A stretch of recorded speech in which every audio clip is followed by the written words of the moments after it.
me. Hi. Hey, I'm Nick Digilio. Thank you so much for checking out my videos and my YouTube channel. Been doing this for a little over a year now, so there's like over 200 videos. Scroll down, go nuts, watch them. They're also connected to my Patreon page. My Patreon page features bonus videos, so if you subscribe or you donate some money, you get extra videos that only people who donate, patrons can get. And it includes behind-the-scenes stories of what really happened at WGN, which is now the worst radio station on the planet. Yes, it's horrible now. It really is, and it's run by dickheads. But anyway, you can get the behind-the-scenes story of what really happened and why those people are dickheads. But you got to donate. Patreon.com/NickDShow. Patreon.com/NickDShow. Go donate today. It'll help a lot. Please do. Little as $3 a month. Also, check out my podcast, the Nick D Podcast, part of the Radio Misfits Podcast Network. Every Tuesday and Friday, brand new episodes each week. Esmeralda Leon is my co-host. We have great guests and topics, and I review movies. We talk TV and books, music, food, everything. We try to have as entertaining. We want it to be funny. It's like my old radio show, but uncensored and tighter and funnier. So you should check it out, the Nick D Podcast. We're doing a live edition of the Nick D Podcast at Zanies in Rosemont, the legendary comedy club Zanies. They are kind enough to be hosting our very first, open to the public live Nick D Podcast. So be there. Surprise guests are coming in. Esmeralda Leon and I on stage. We're going to tell some great stories, have some fun, interact with the audience. You could win some prizes if you come. My dad, for Christ's sake, 81-year-old dad, is going to do a comedy set, a few jokes, on stage in a comedy club. You have to be there for that alone. So let's pack the place. Get your tickets now. Rosemont.zanies.com. Rosemont.zanies.com. It's Tuesday night, November 15th. Mark it on the calendar now. You're going to be there. 7:30 it starts. Doors open at 6:30. 7:30, Tuesday night, November 15th. Zanies in Rosemont, Illinois. Live Nick D Podcast. Be there. Let's pack the place. Get your tickets now. Okay. Well, if you know me at all, if you listened to me back when I was on that shitty radio station, well, it's shitty now. Used to be good. And you've been following me on YouTube, or you've listened to my podcast, you know me at all. You know that I love horror movies. It's my favorite genre. You know that we are smack dab in the middle of me posting videos every day about horror movies, a different horror movie a day. I'm doing that. You should check that out, too, on Patreon and on this channel. And Halloween is my favorite horror movie of all time, and John Carpenter is my favorite director.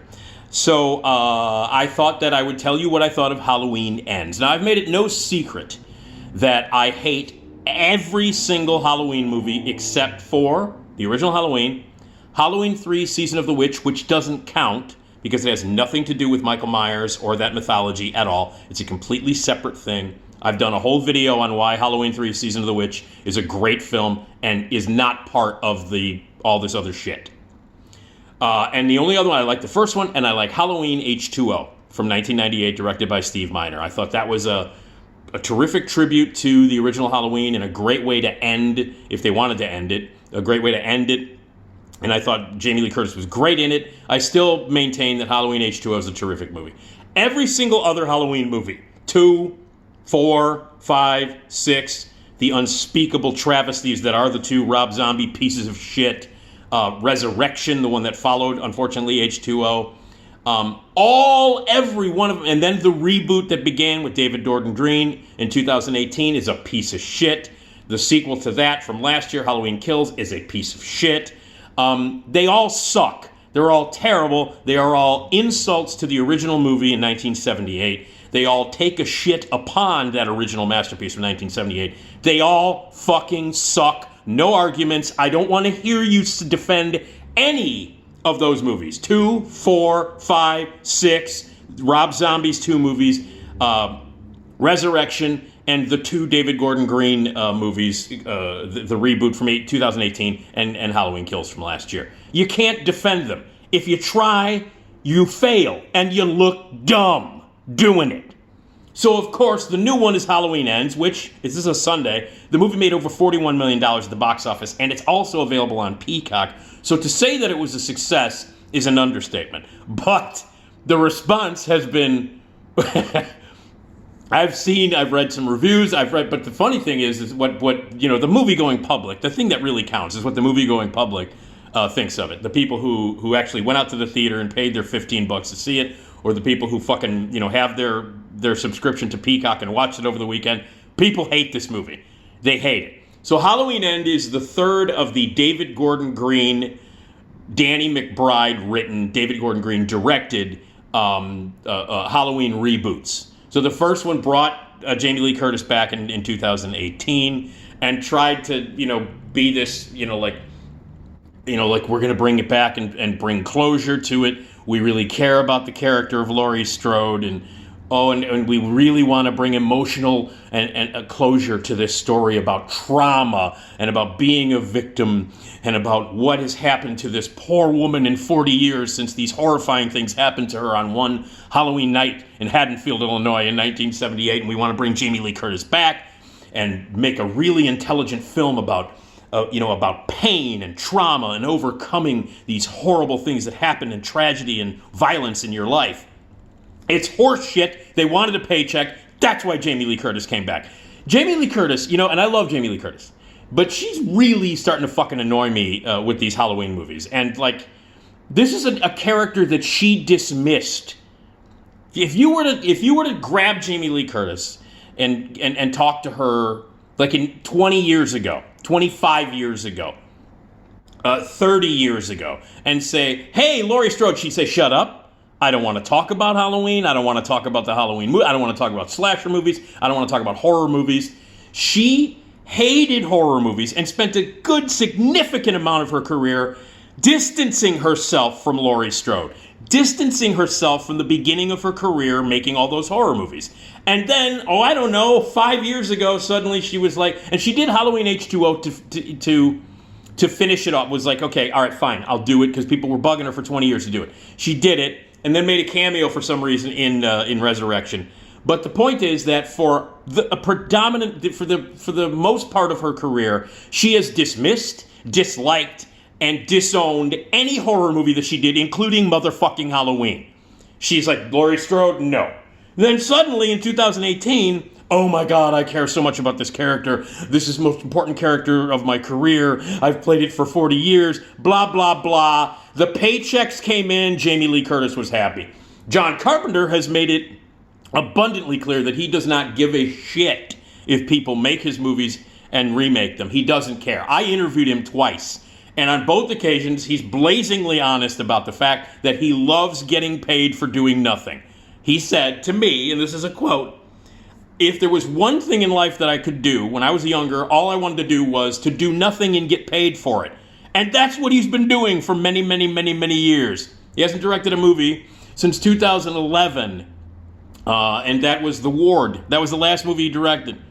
So, he doesn't care. He's got money, and he keeps getting huge checks for these dumbass movies. So his music career is what he's been concentrating on. So, of course, he does the scores now for these 3 new pieces of shit movies.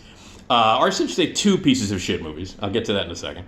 So Carpenter doesn't care. He gets paid. So nobody cares. Jamie Lee Curtis doesn't give a shit. All the promotion that she does for it. Oh, I care so much about Laurie Strode. Oh my God, I can't wait to bring closure. Bullshit. You got big checks to do it. That's all you care about. God, if you cared at all, you wouldn't have done any of these fucking movies. Oh my God. Carpenter at least is honest about it. Carpenter's like, I don't care. They can do whatever they want, long as I get paid. Okay. So Carpenter, he's like, yeah, and I get to do, he gets to do some new stuff to the score. So he gets to do a new updated version of the score, and he gets to do music scores for these movies. So he's happy about that. Then he goes off and he blows weed, he flies helicopters, he plays video games, and he cashes checks. At least he's honest about it. Jamie Lee Curtis, oh, Laurie Strode's the most important character I've ever played. Well, then why for 25, 30 years did you dismiss it and disown it and hate it? Why? Because nobody was giving you a check to do so. That's why. So fuck these movies. Anyway, all right, so I hated the first one. This is David Gordon Green, who, by the way, at one point in the early 2000s was one of the best, most interesting, and most creative American filmmakers alive. There was a streak of movies that he did independently, low budget, quirky, wonderful, tremendous independent movies that he did in a row in the early 2000s, where he was really one of the best American filmmakers, certainly one of the most interesting, intelligent, and original filmmakers on the planet. His movies were fucking great. They were great. He was a goddamn artist. So, he made movies like George Washington, All the Real Girls, Undertow, Snow Angels. These were all the movies that he did at the beginning. He kind of fell up, and then all of a sudden the friendship, the partnership with Danny McBride happened. Now, Danny McBride is in a couple of his early good movies, but just as an actor, and he's, and it's the only time that I hate Danny McBride. Let me just say this right now. I've never fucking found him funny, ever. I don't like Eastbound and Down. I don't like The Righteous Gemstones. There are things about those shows that I like, but they all have nothing to do with him.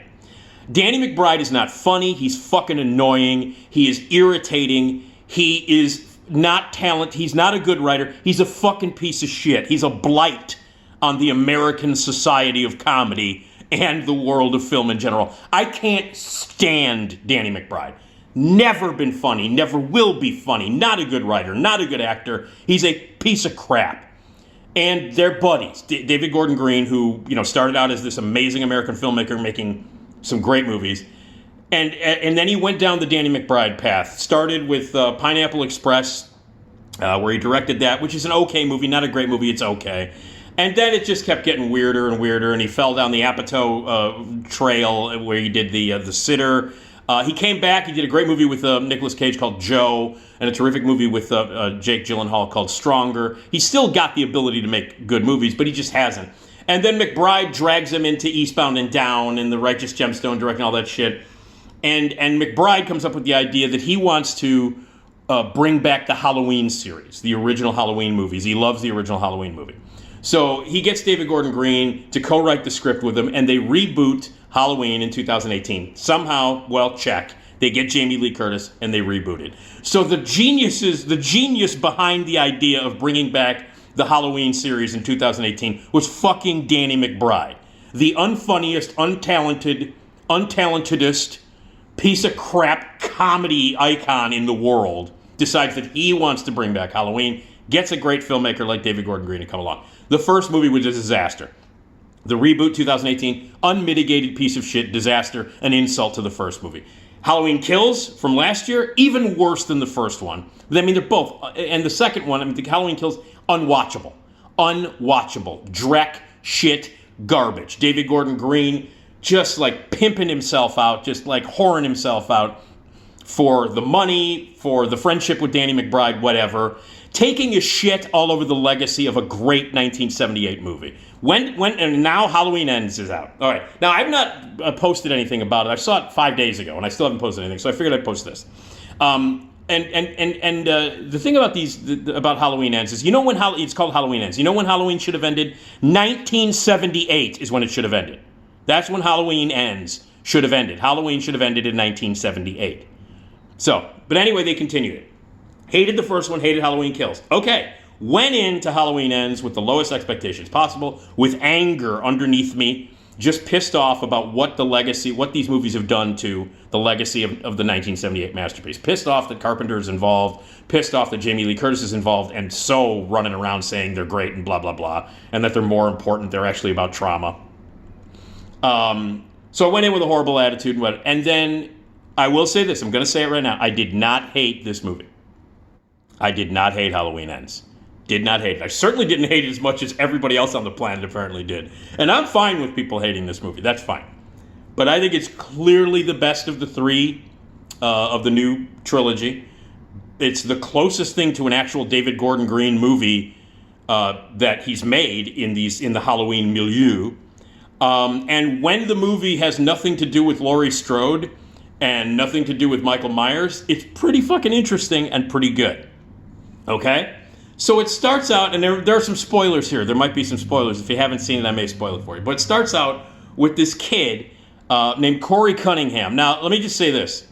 The name Cunningham is very important here because David Gordon Green is doing a riff on a different John Carpenter movie in this one. And that John Carpenter movie involves a character named Cunningham. Christine. And he's doing a riff on Christine. It's important that you know that the character is named Cunningham for a reason. So anyway, Corey Cunningham is this kid played by a guy named Rowan Campbell, who I guess is one of the Hardy Boys in the new Hardy Boy reboot. He likes reboots, apparently, this kid. So he's like one of the Hardy Boys in the new Hardy Boy reboot. I haven't seen it. But anyway, so he plays this babysitter, shows up at this house in Haddonfield. Big house, beautiful, rich people. And he's going to babysit for this little fucking kid. The parents go out. They watch The Thing. John Carpenter's The Thing. So you get to see the best part of the movie is a little clip from The Thing. So they watch The Thing. And a horrible accident happens. The kid is fucking around. There's a knife in the... maybe Michael Myers is out there. They don't know. And the kid ends up dead. It's a horrible accident. The kid's dead. And everybody thinks that this Corey kid, this babysitter, killed him. So this horrible situation, this horrible accident, the kid feels terrible about it. The parents blame him. So this kid has this reputation, this Corey kid, is now the creepy kid, the weirdo kid. Did he kill the kid during, when he babysat for him? And he becomes like this. He's the killer. He's a babysitter. He's the killer. And so he has to live in Haddonfield with being pressured by other people, being bullied, with the reputation that he is a murderer and all this other shit. And then ultimately he starts to change. He starts to become evil.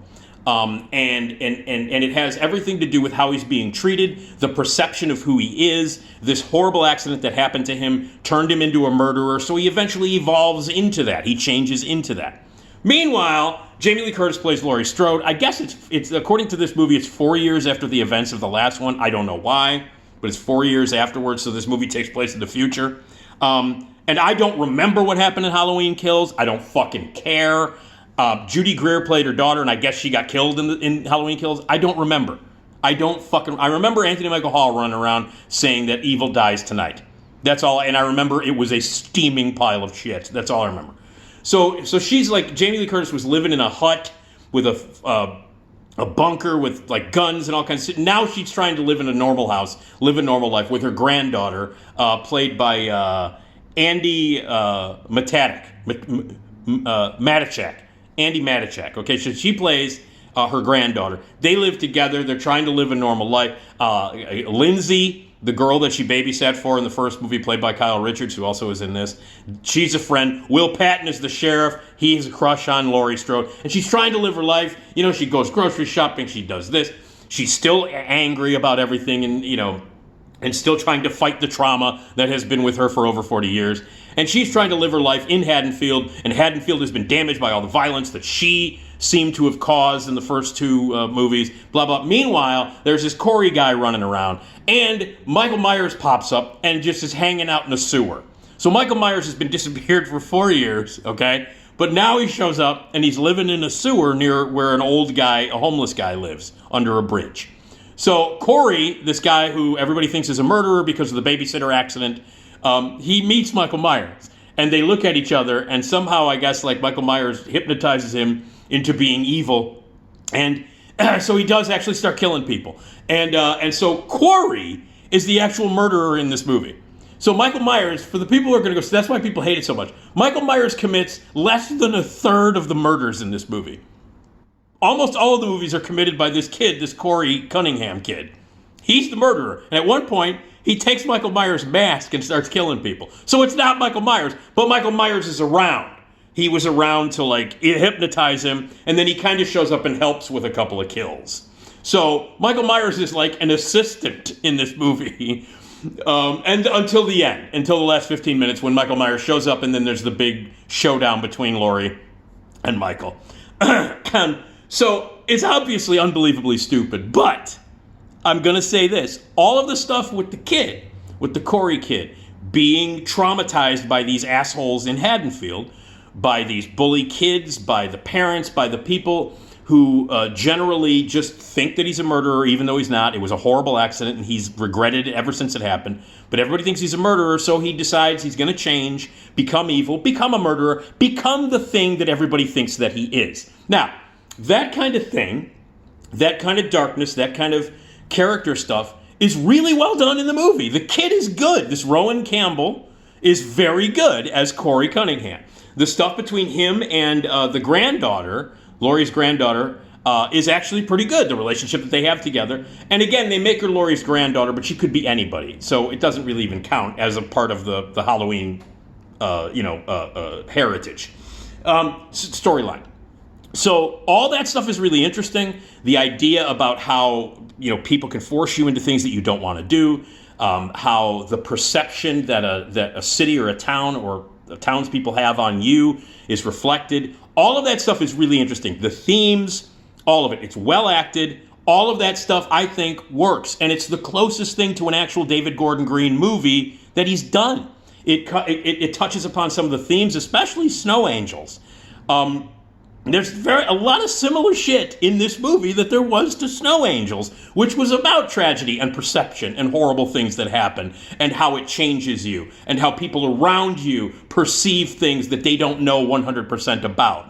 There are themes that were like that in most of his good movies at the beginning of his career, in stuff like Undertow, and especially Snow Angels. There are themes and things in this stupid Halloween movie that are actually David Gordon Green related stuff, and he does a pretty good job with it. It's like, he was actually trying to make a David Gordon Green movie with this Corey Cunningham subplot that admittedly has absolutely nothing to do with Halloween.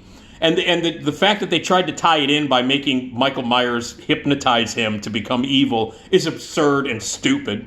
But it seems to me like David Gordon Green was really interested in making this movie, and the kid is good. The Rowan Campbell kid is good as Corey, and all of that stuff with this kid becoming evil and taking Jamie Lee Curtis's daughter down the road of evil. Let's burn this place down. They want to burn down Haddonfield. Fuck this place. Let's kill everybody and burn Haddonfield down. That stuff is all good. It's actually really good and interesting. And then, unfortunately, you bring in Laurie Strode and the Michael Myers stuff. So it's like David Gordon Green was trying to make this interesting movie about violence and about trauma, and he had to throw in, oh yeah, that's right, I got to end this Halloween thing. So all the stuff with Michael Myers, especially the last 15 minutes, is fucking absurd, horrible, terrible, insulting to the original movie, and moronic and bad.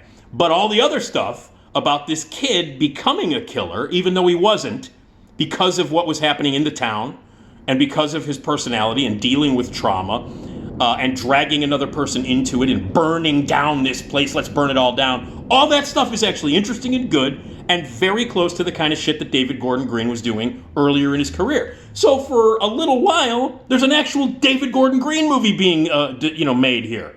You know what I mean? With the themes, with the good stuff, and some good acting, and some interesting characters, and some heartfelt tragedy. But then there's all this Michael Myers, Laurie Strode bullshit that he fucked up in the first two movies that he continues to fuck up here. So, overall, I do not hate this movie. It's by far the best of the three new reboot trilogy things that David Gordon Green and Danny McBride made. People hate it, and I totally understand that, and it's fine. I don't think it's worth seeing. Maybe if it's on Peacock, you can watch it because there's stuff in it that's interesting, and this kid, this Rowan Campbell kid, is really good in it.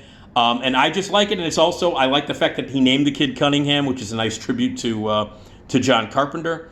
Because it's basically he's doing a riff on Christine, nice character turning evil.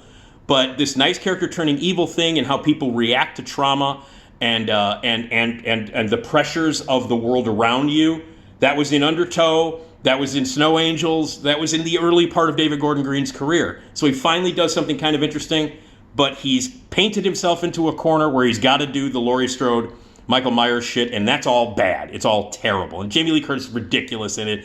It's awful. All of the actual Michael Myers Halloween-related themed stuff is shit. All of the stuff that's not Michael Myers-related, about this kid who gets mistaken as a babysitter killer, all of that stuff is interesting and good. Unfortunately, it doesn't come out to a good whole. But I'm telling you right now, easily the best of the three, the most interesting of the Halloween franchise since H2O. I never thought I'd say that. I did not hate it. And I may watch it again at some point just to see, to watch this kid and all of the whole, the killer babysitter subplot, which I think is interesting and good. So I did not hate Halloween Ends. I am happy that it has ended. That I'm very clear about. And I don't know what David Gordon Green is going to do with The Exorcist. I guess he's rebooting The Exorcist. Why is he doing this? I mean, I don't know. But if you want to see great David Gordon Green stuff, George Washington, All the Real Girls, Undertow, Snow Angels, Joe, Prince Avalanche, a stronger. He's made some good movies, and he's capable of making great movies. But he got tied into all this Halloween bullshit because of that stupid, talentless twerp, Danny McBride. And hopefully he'll go back and make some other movie. But if he's doing The Exorcist, I don't know what the fuck he's doing. But anyway, in Halloween Ends, there is kind of an interesting early David Gordon Green movie in there. Unfortunately, it's hampered and, ruined by all the Halloween bullshit, Laurie Strode, Michael Myers shit that they've done. So anyway, it's not a good movie, but there's great stuff in it, and it's certainly the best of the three. So I did not hate Halloween Ends, but I do love the fact that everybody is ripping it apart. I do. I love that. But anyway, okay, so I don't know. It's up to you. If you want to see it, go ahead and see it. Fuck off. It's on Peacock, whatever. I hope David Gordon Green at some point goes back to making those early great movies from the early 2000s, because there's a bit of that in Halloween Ends. There really is. Okay. All right, so that's it. I didn't hate Halloween Ends.